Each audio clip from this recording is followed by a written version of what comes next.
नमस्कार दोस्तों। जब हम लोगों से बात करते हैं दुनिया में, तो हमको समझ में आता है कि दुनिया एक भले ही हो पर एक सी नहीं है। सबके अलग अलग पॉइंट ऑफ व्यू हैं, सबका एक अलग ही नज़रिया है दुनिया में। पर अगर हमारे मन में उनके लिए रेस्पेक्ट है, लगभग सभी के लिए रेस्पेक्ट है। डिसएग्रीमेंट हो सकते हैं विचारों को लेकर, पर अगर हमारे अंदर रेस्पेक्ट है तो हम सीख सकते हैं।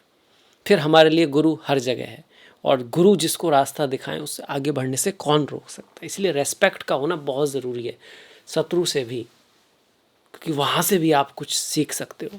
मैं हूँ आपके साथ डॉक्टर दिलीप, और मिथुन राशि के लिए अत्यधिक महत्वपूर्ण महीना जुलाई का महीना, 7वां महीना, 7 नंबर केतु का होता है, और मंगल केतु का योग इस पूरे महीने लगभग रहने वाला है 28 जुलाई तक। इसके साथ साथ इसी महीने 3 ग्रह साथ में होंगे, सूर्य, गुरु और बुध। आपके लिए बहुत महत्वपूर्ण ये हो जाता है, एक तो बुध आपके राशि के स्वामी हैं, दूसरा ये तीनों के तीनों ग्रह आपके प्रथम भाव में रहने वाले हैं। साथ में शुक्र आपके 12वें भाव में है, और शनि महाराज आपके 10वें भाव में तो चल रहे हैं, पर अब बड़ी बात हो रही है कि वो वक्री हो रहे हैं, पीछे जाने लगेंगे, ऐसा दिखाई देगा। तो ये वक्री शनि आपके लिए क्या लेकर आएंगे, ये बड़ा महत्वपूर्ण है। अब करते हैं शुरुआत। इस सब का क्या असर आएगा आपके करियर पर, पढ़ाई लिखाई पर, प्रेम पर, जीवन पर, धन पर, पैसे पर, सब के बारे में हम डिटेल से जानेंगे। तो ध्यान से देखिएगा अंत तक। क्या किया जा सकता है उस पर भी ध्यान देंगे कि भाई कार्मिक रेमेडी क्या है, और कोई मंत्र या इस तरह की जो आध्यात्मिक रेमेडी है उसके ऊपर भी बात करेंगे। अब चलते हैं। सबसे पहले शनि वक्री हो रहे हैं। जब भी शनि वक्री होते हैं तो सभी के लिए अलाउ है वो ये है कि किसी भी बहुत नए काम की तरफ हमको जाना नहीं होता है।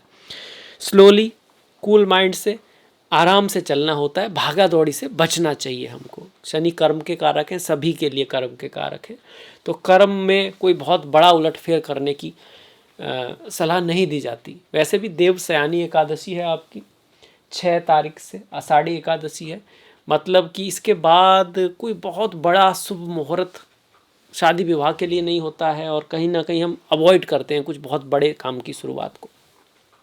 अब चूंकि शनि 10वें भाव में वक्री है, तो करियर, नाम, पोस्ट, पोजीशन, जॉब, समाज में आपकी स्थिति, बॉस, गुरु, टीचर्स, गवर्नमेंट, उनके साथ रिश्तों को थोड़ा सुधार के रखना है, अवेयरनेस रखनी है। वहाँ पे कुछ या तो हो सकता है एक्स्ट्रा काम आपको मिल जाए जिसकी आपको शायद पेमेंट ना हो, या कुछ रेस्पॉन्सिबिलिटी आ जाए, या कुछ ना कुछ ऑब्स्टिकल थोड़ा बहुत आ सकता है, तो वहाँ हमको ख्याल ज़रूर रखना है। यहाँ बैठे शनि आपको विदेश से लाभ करा सकते हैं, बाहर ले जा सकते हैं, इम्पोर्ट एक्सपोर्ट से लाभ करा सकते हैं, घर, गाड़ी, भूमि, वाहन खरीदने के योग भी बन रहे हैं, उसके लिए भी अच्छे हैं। और 10वें भाव को जब देखते हैं तो कहते हैं कि रिश्तों में रेस्पॉन्सिबिलिटी आएगी, रिश्तों में कुछ पुरानी चीज़ें वापस आएंगी, कार्य में कुछ पुराना काम, पुरानी फाइल, कुछ ऐसा जो पुराना है आपको लग रहा है कि वो कहीं ना कहीं शायद हो चुका है, वो फिर से आपके जीवन में आ सकता है। इसको शनि भी दिखा रहे हैं, इसको मंगल केतु भी दिखा रहे हैं, क्योंकि ये मंगल तो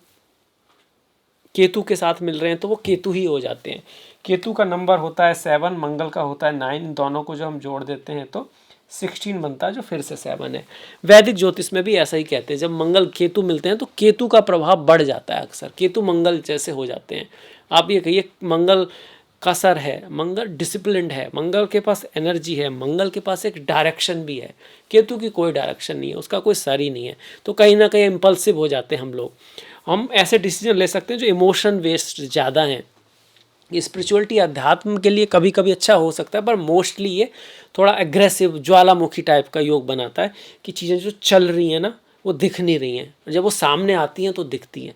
तो पीछे की पॉलिटिक्स वगैरह, या कोई कॉन्स्पिरेसी, या कुछ ऐसा होना जो सडनली हो, और जैसे कि आप अब कह सकते हो जो आपका 12 तारीख को 13:39 पे जो घटना हुई है अहमदाबाद में, वो भी सडन ही है, शायद किसी को पता नहीं था ये होगा, और जब हुआ है तब भी पूरी तरह कोई बता नहीं रहा है क्यों हुआ है ना।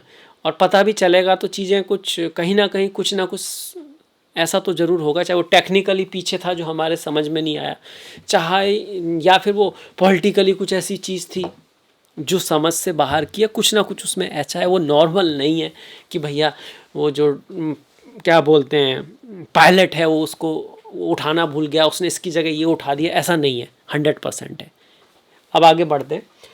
अब ये मंगल केतु आपके लिए क्या करेगा, थर्ड हाउस पड़ोसी का है, बाउंड्रीज का है। तो बाउंड्री पे दुनिया में तो लग ही रहा है, ईरान और Israel, Russia, Ukraine, India, Pakistan, वो चल ही रहा है। आपके भी जो पड़ोसी हैं उनसे भैया थोड़ा प्रेम बना के रखो, लड़ाई झगड़ा फालतू में मत करो, जहाँ तक हो सके कन्फ्लिक्ट से बचो। छोटे भाई बहन पड़ोसी वगैरह उनके साथ कम्युनिकेशन है, वो भी थर्ड हाउस है। छोटी मोटी यात्राएं हैं वो हैं, तो थोड़ा केयरफुली हमको यात्राएं ज़रूर करनी है। लंबी यात्रा पे अगर जा रहे हैं तो थोड़े गैप वैप लेके जाएं, पूरी प्लानिंग करके जाएं। साथ में जिसको बोलते हैं ना सेफ्टी मेजर्स वगैरह अपने साथ ज़रूर रखें, ये हम कर सकते हैं। अभी मंगल किस भाव के स्वामी है, 11वें भाव के और 6ठे भाव के स्वामी है, तृतीय भाव में आ रहे हैं।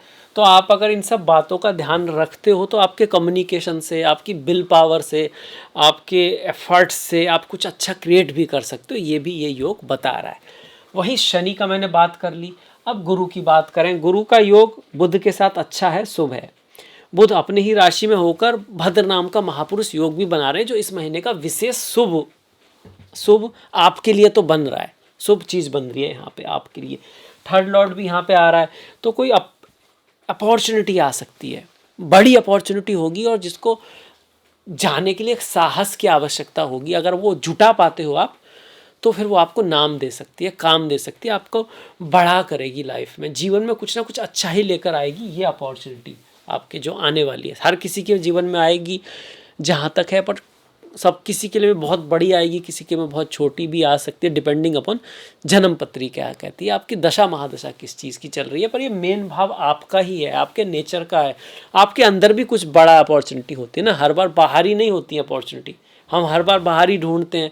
आपने ठान लिया कि मैं एक बुक पढ़ूंगा और उसके थ्रू भी आप में एक बहुत बड़ा बदलाव आ सकता है। आपने ठान लिया कि मुझको अपना फिजिक बदलना है, एक्सरसाइज करनी है, जॉब के लिए तैयार होना है, किसी एग्ज़ाम के लिए, तो वो एक बड़ा बदलाव है। उसका रिजल्ट हमेशा पैसों के रूप में आए ज़रूरी नहीं है, नॉलेज के रूप में आ सकता है, एज ए पर्सन आ सकता है, आपकी पर्सनैलिटी के लिए कुछ ऐसी चीज़ हो सकती है जो उसमें उसकी वजह से आपके जीवन में निखार आए। ये सारी ही चीज़ें इक्वली इंपॉर्टेंस हैं, बस जिसके पास जो नहीं है वो उसकी कीमत नहीं समझता, ये बात अलग है। जो है उसकी नहीं समझता है, जो नहीं है उसको वही लगता है यार यही तो इम्पोर्टेंट है। पर जब जिसके पास है आप उससे बात करोगे, वो कहेगा यार ये इतना भी इम्पोर्टेंट नहीं है जितना आपको लग रहा है।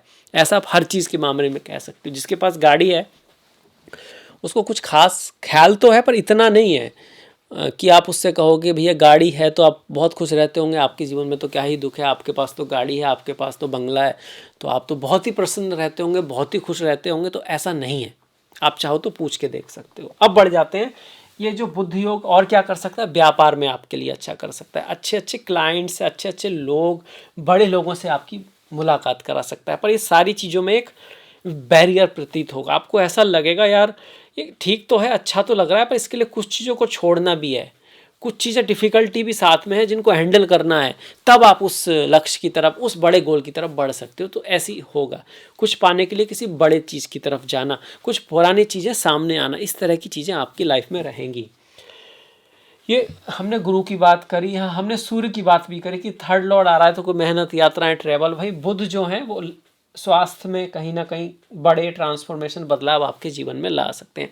आपका स्पाउस जो पार्टनर है वो आपको कोई रास्ता दिखा सकता है, वो आपको थोड़ा गाइड करने की कोशिश कर सकता है, पर वो बात आपकी समझ में ना आए, आपको ऐसा लगे यार ये थोड़ा ज़्यादा इंटरफेयर कर रहा है, इस तरह की संभावना भी थोड़ा बहुत सूर्य बना रहे हैं। पर ये सूर्य बदल जाएंगे 14 तारीख को। 14 तारीख को कर्क संक्रांति है, सूर्य नारायण जो है वो आप कह सकते हो कि दक्षिणायन हो रहे हैं, और 6 तारीख से आषाढ़ी एकादशी है, और शनि भी वक्री है। तो कुछ बहुत बड़ा तो नहीं करना है, ऐसा कि भाई जैसे कि आप बिज़नेस में हो और आप सोचो मैं जॉब करने लगता हूँ, यार बिज़नेस में बड़ा हेडेक है, जॉब में कम से कम एक सिक्योरिटी होती है, या फिर आप जॉब में हो, आप बिज़नेस करना है कि भाई जॉब में कितना ही आगे बढ़ जाओगे और कंपटीशन इतना ज़्यादा है, बिज़नेस में ही कुछ बड़ा किया जा सकता है। तो कुछ दिन के लिए अवॉइड करें, जब तक शनि वक्री है तब तक तो ज़रूर थोड़ा सा अवॉइड करने की कोशिश करें। पर अगर आपकी दशा महादशा जन्म पत्री में कुछ बहुत बड़ा योग चल रहा है तो फिर आप कर सकते हैं। अब बुध कब बदलेंगे, 18 तारीख को। 18 तारीख को आप बुध बदल जाएंगे आपके, 18 जुलाई को वक्री हो जाएंगे, ये भी पीछे जाने लगेंगे। शनि तो वक्री चल ही रहे थे, बुध भी वक्री हो गए। तो इसके बाद बिल्कुल ही मैं कहूँगा कि बहुत ज़्यादा कुछ ना करें लाइफ में, नया पुरानी चीज़ों को संभालें, पुरानी चीज़ों में देखें कोई कमी तो नहीं चल रही। जैसे काम का समय होता है वैसे आराम का भी समय होता है। अगर आपने आराम नहीं किया तो काम भी आप ढंग से कर नहीं पाओगे। तैयारी के लिए समय अच्छा है, पर जब एक बार बुध वक्री हुए तो स्वास्थ्य का भी थोड़ा फोकस करें। कुछ ये आप देखने को मिलेगा कि लोग आपको कम समझ पा रहे हैं, कुछ मिसअंडरस्टैंडिंग, 1 महीने करीब बुध वक्री रहेंगे ज़्यादा ज़्यादा, तो उसमें आपको ध्यान रखना है। गुरु की बात होगी। शुक्र लगभग आपके 26 तारीख तक 12वें भाव में शुक्र को अच्छा माना गया। पढ़ाई लिखाई के लिए आप बाहर जा सकते हैं। संतान से रिश्तों में कोई खास कहोगे अच्छा ही है, कोई दिक्कत ऐसी खास नहीं है। पढ़ाई लिखाई के लिए भी अच्छा है, शादी विवाह के लिए भी अच्छा है, भाग्य के मामले में भी अच्छा है। अगर आप कोई नई चीज़ ट्राई नहीं कर रहे, जो करते आ रहे हैं उसके लिए ठीक है।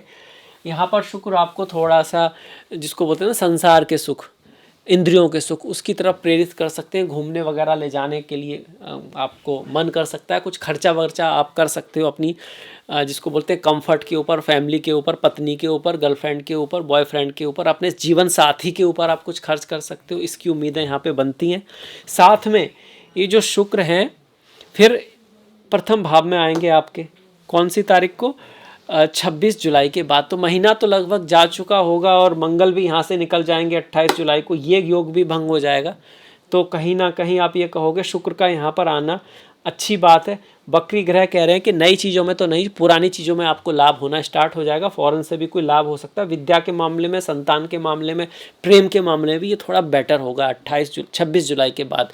मंगल का जब यहाँ से हटेगा मंगल, तो ये भी एक अच्छी बात रहेगी आपके लिए, क्योंकि जुलाई के बाद की ही बात हो जाएगी। तो इसको हम फिर अगस्त के महीने में काउंट करेंगे। तो ये था मिथुन राशि वालों के लिए जो जुलाई का महीना है वो क्या लेकर आएगा। अब इसके बाद थोड़ा त्योहारों की बात कर लेते हैं। देखिए, त्योहारों की बात करोगे तो आषाढ़ी एकादशी है जिसकी हमने बात की, देवस्यानी एकादशी भी है, और कमिका एकादशी 21 तारीख है। ओम नमो नारायणाय, ओम नमो भगवते वासुदेवाय। नारायण हैं, सारे संसार को चलाने वाले तो नारायण ही हैं। हर जगह जिसका वास है उसी को विष्णु कहते हैं। तो जो उनके भक्त हैं उनके लिए तो बड़ा महत्वपूर्ण है ना। और वैसे भी आपकी राशि बुध की है तो बुध को विष्णु से जोड़ा गया, नारायण से जोड़ा गया, गणेश जी से भी जोड़ा गया, क्योंकि बुध बुद्धि को दिखाते हैं। 10 तारीख की गुरु पूर्णिमा है। गुरु ब्रह्मा गुरु विष्णु गुरु देवो महेश्वरा, गुरु साक्षात परम ब्रह्मा तस्मै श्री गुरुवे नमः। गुरु का बड़ा महत्व है। गुरु का मतलब ज्ञान है, विद्या का, एजुकेशन का बड़ा महत्व है। कृष्णा भी गीता में कहते हैं कि ज्ञान की जो नौका है उसके जरिए तू इस संसार से पार हो सकता है।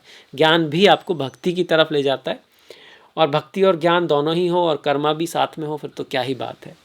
नागपंचमी 19 तारीख की है। 10 तारीख की आषाढ़ा पूर्णिमा है। 7 और 22 तारीख का प्रदोष व्रत है। 24 की शिवरात्रि है। चिदानंद रूपा शिवोहम मनोबुद्धि अहंकार चित्तानि नाहम चिदानंद रूपा शिवोहम। 14 की संकष्टी, 24 की श्रावण अमावस्या और 16 की कर्क संक्रांति है। सूर्य दक्षिणायन हो जाएंगे। उत्तरायण के बारे में बहुत बात करते हैं, दक्षिणायन के बारे में इतनी ज़्यादा बात नहीं होती।